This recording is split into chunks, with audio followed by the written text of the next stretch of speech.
పక్షవాతముతో ఒక వ్యక్తి ఉన్నాడు. యేసయ్య దగ్గరికి తీసుకుని వచ్చారు. యేసు ప్రభువారు ఒక ఇంట్లో ఉన్నాడు. యేసు ప్రభువారు ఒక ఇంట్లో ఉండి ప్రసంగిస్తూ ఉన్నాడు, వాక్యం చెప్తూ మాట్లాడుతూ ఉన్నాడు. చుట్టూ గుంపులు జనం ఉన్నారు. ఆ మార్గంలో ఆ దారి దగ్గర కూడా ప్రజలు ఉన్నారు. చుట్టూ ఎటు కూడా లోపలికి వెళ్ళే పరిస్థితి లేదు.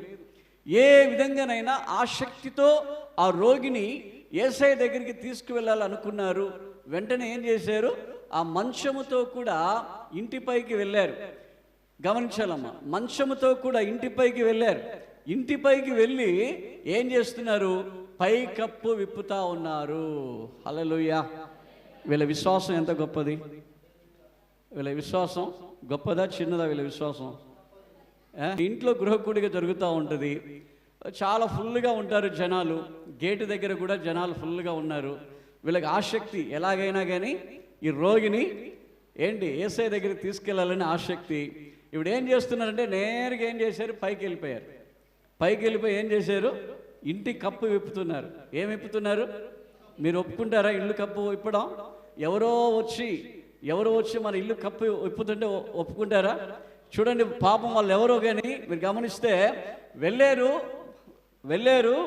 ఇక ఇంటి ఓనర్ ఎవరు తెలియదు, ఆ ఇల్లు ఎవరని కూడా తెలియదు. పైకి వెళ్ళారు, వెళ్ళి ఇంటి కప్పు నిప్పేస్తున్నారు.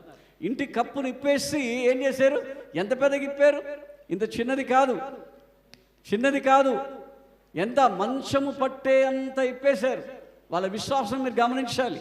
మంచం పట్టే అంత వెడల్పైగా కప్పును విప్పి పైనుంచి మంచం దించారు కిందికి. పైనుంచి మంచం దించారు. వీళ్ళు అనుకున్నారు ఏమంటే, యేసు ప్రభువారు చూస్తే చాలు, యేసు ప్రభువారు తాకితే చాలు, యేసు ప్రభువారు ఏదో ఒకటి చేస్తే చాలు అని చెప్పి ఆ మంచాన్ని కిందికి దించారు. దించిన వెంటనే యేసు ప్రభు ఏం చెప్పాడు, కిందికి దించితే వచ్చి తల్లో చేపెట్టి ప్రార్థన చేస్తాడేమో అనుకున్నారు. కానీ అది చేయలే. ఏం చేశాడు, కుమారుడా నీ పాపములు క్షమించబడి ఉన్నాయి, ధైర్యముగా వెళ్ళన్నాడు. హల్లెలూయా. ధైర్యముగా ఉండు అంటున్నాడు. కుమారుడా ధైర్యముగా ఉండు, నీ పాపములు క్షమించబడుతూ ఉన్నాయి. ప్రియా దేవుని బిడ్డలారా, ఈ విషయాన్ని మీరు గమనించాలి. ఈ విషయంలో మనం ఎక్కువగా మాట్లాడుకోవాలని నేను ఆశపడుతూ ఉన్నాను. హల్లెలూయా.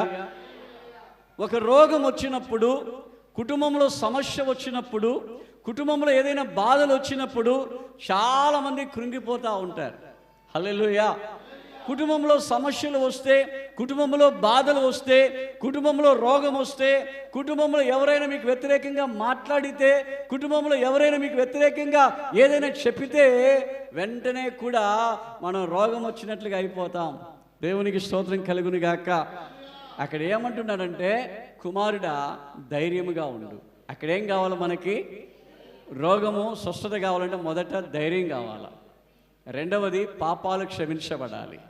ఎవరి పాపాలైతే క్షమించబడతాయో వారి రోగములు యేసు క్రీస్తు వారి నామమున స్వస్థత కలుగుతాయి.